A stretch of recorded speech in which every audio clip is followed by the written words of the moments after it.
I'm going to tie a Murdich minnow, and I'm starting off with a size 8 bass bug hook in the vise. And the thread that I'm going to use is a 140 white. And I'll start this thread really anywhere on the hook shank. Take enough turns to get it tied in, and I can remove the tag. I'm going to leave my thread here at about the point of the hook where I'll start to tie in my materials. For the tail, I'm going to use bucktail, white bucktail. And so I'll take off a section that is maybe about 1.5 times the hook shank to 2 times the hook shank. And I'm not going to stack it. I'm going to leave somewhat of a natural taper in there. I am going to hold it about the 2/3 mark and just knock out some of those really short pieces so it doesn't add too much bulk to the point where I tie it in. So once I have it, I'll measure it out. Again, 2.5 times the hook shank or so. And the one thing that I'll do when I start to tie a lot of these, I'll notice where it falls on my vise, and I'll use that as a measure to help be a bit more efficient. Instead of measuring out or eyeball, just take a note of where it falls on my vise and then tie it into that point. So with that, I'm going to set it on top, take some turns to make sure it's not going anywhere, and then I'll come back through and trim that at an angle and tie it in.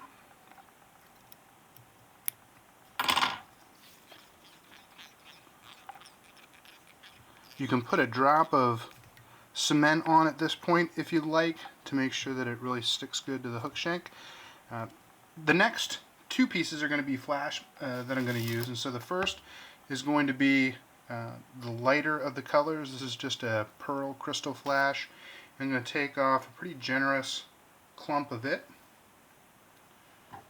I'll trim the end so that I have a consistent tie-in point.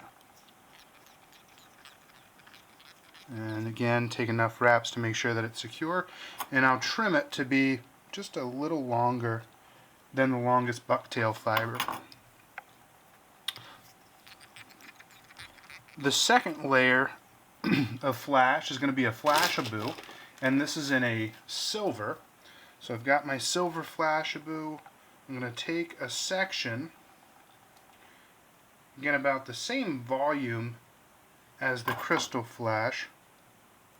Some folks are pretty generous with their flash. I don't tie that much in comparison, but do what you think looks good to your eye. So I've got my section here. I'm going to hold it against, and again I'll trim this to be just a little bit longer than the flash before it.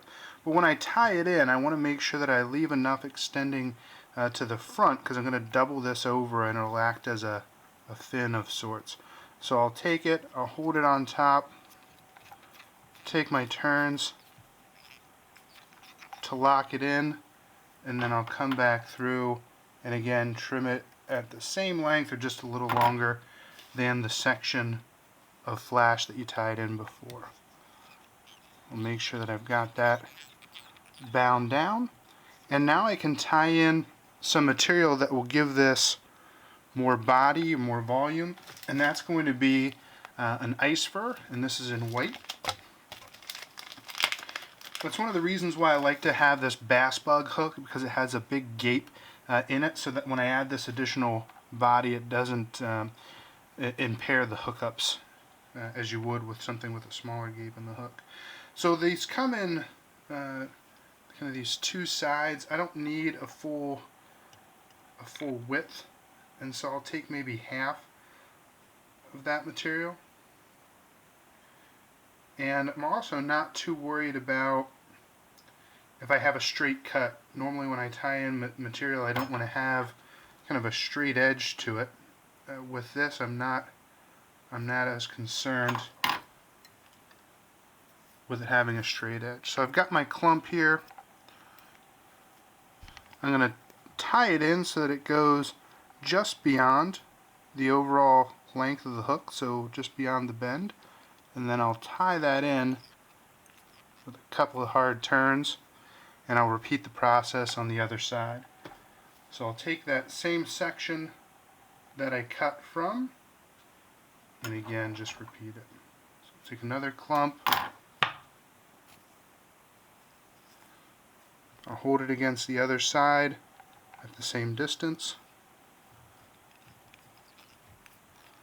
take some turns, and again you can see how that adds some volume there. Then I'll come back and grab all of my Flashabou and I'll set it on top, and I'll take a couple of turns to secure it, and you can see how it makes that little fin. I'll trim this off to be about the same length as where my ice fur ends, and then I can clean up this other excess piece of material, and I'll trim it off at somewhat of a taper. I'm going to make sure I get those butt sections tied in to ensure it's not going anywhere.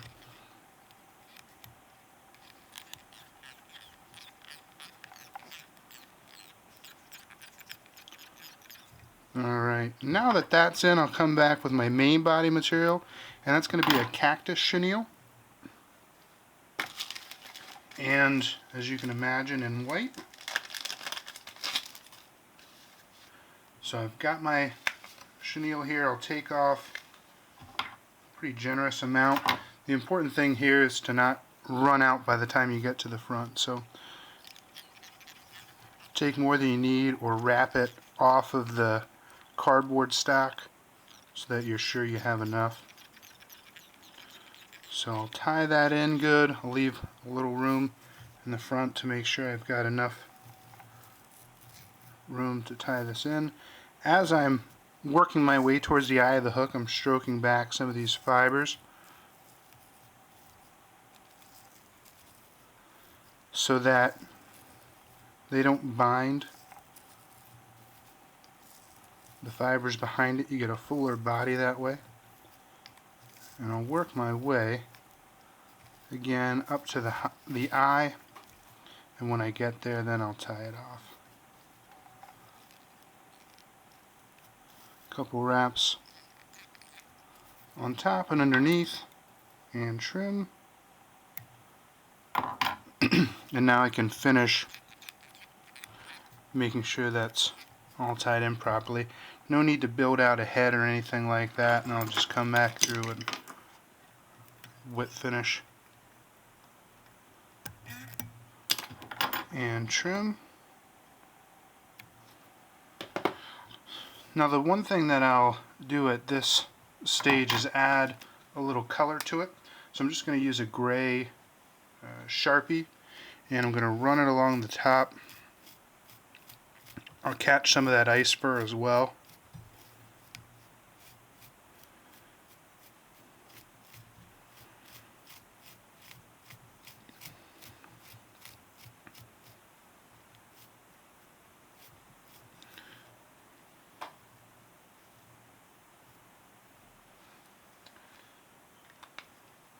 And then the final bit of this is adding in an eye, or eyes.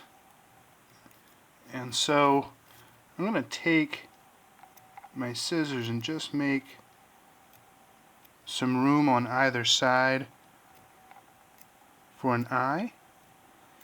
And I know people are particular about the glue that they use, so you can use whatever you'd like here, as long as it isn't real liquid. You want something that isn't real runny. And so I'm going to put a drop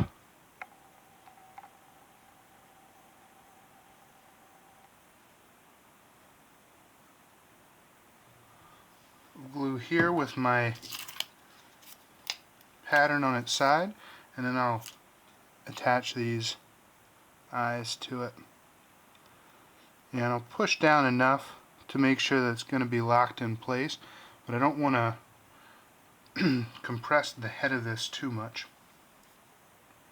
Then I'll take another drop on the other side and add in my other eye.